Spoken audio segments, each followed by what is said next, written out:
ሰላሙ አሌይኩም ወረህመቱላሂ ወበረካቱሁ።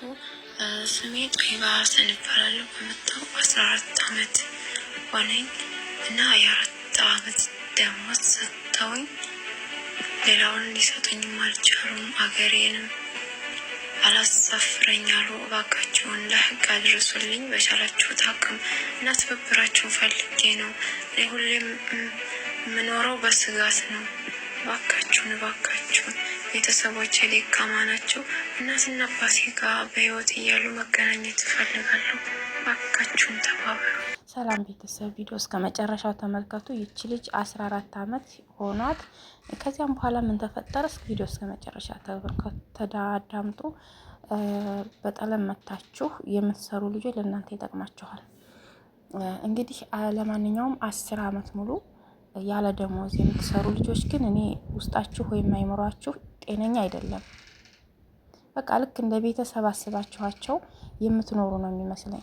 ልክ ቤተሰቦቻችሁ እየመሰሏችሁ አላደው ከቤተሰብ ጋር ስንኖር ስናድግ እንደዛ እየመሰላችሁ መሰለኝ ነው። ወይንስ የሆነ ነገር ያደርጉባችኋል? የሆነ ማደንዘዣ ምንም እንዳትናገሩ አይታወቅም እኮ። ከዛ ያ ነገር ከበረደላችሁና ጊዜው ከረፈደ በኋላ ብዙ ህይወታችሁ ከተቃጠለ እድሜያችሁ ካለቀ በኋላ ትመጣላችሁ ወደ ሚዲያ። ለምን በሰዓቱ አትነቁም ነበር?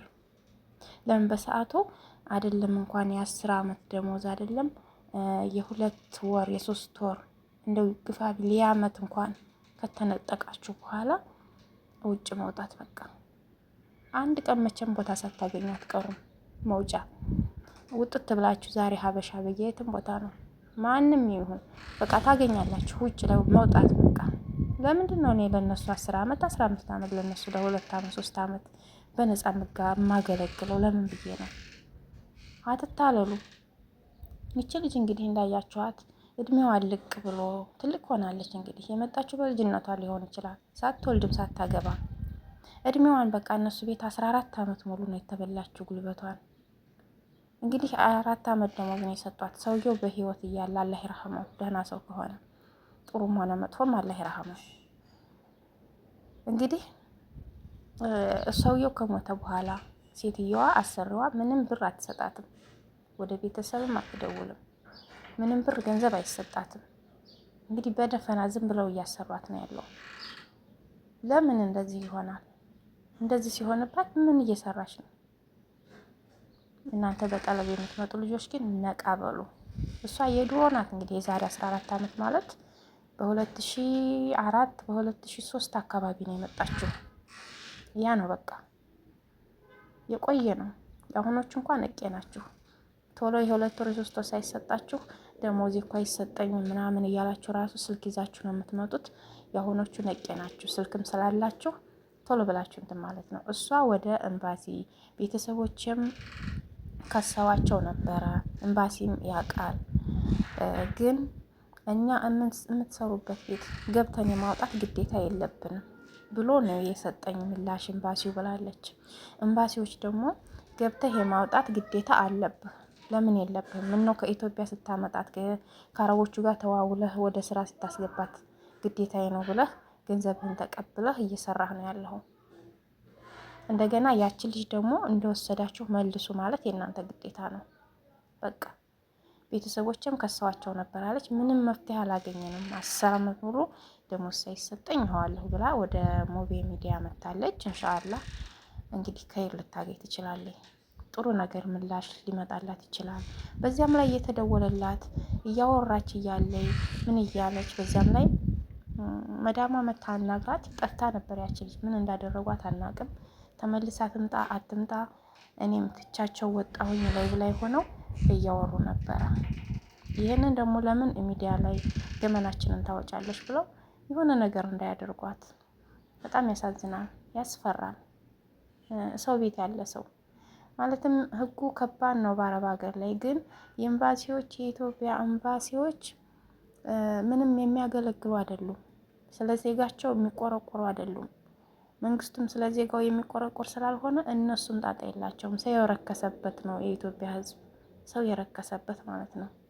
ቁሳቁስ የተወደደበት ሰው የረከሰበት ነው። የሌሎቹ የፊሊፒኖች፣ ኢንዱስትሪዎች፣ የተለያዩ ዜጋዎች ግን ለዜጎቻቸው ሞተው ነው የሚገኙት። ሞተው ባለፈው አይታችሁ ከሆነ የሆነ ልጅ ገደለኝ ተብላ ኤምባሲዎች እና እንትኖቿ ተከራክረውላት ነጻ አውጥተዋት ወደ ሀገሯ ስትሳፈር አይተናል።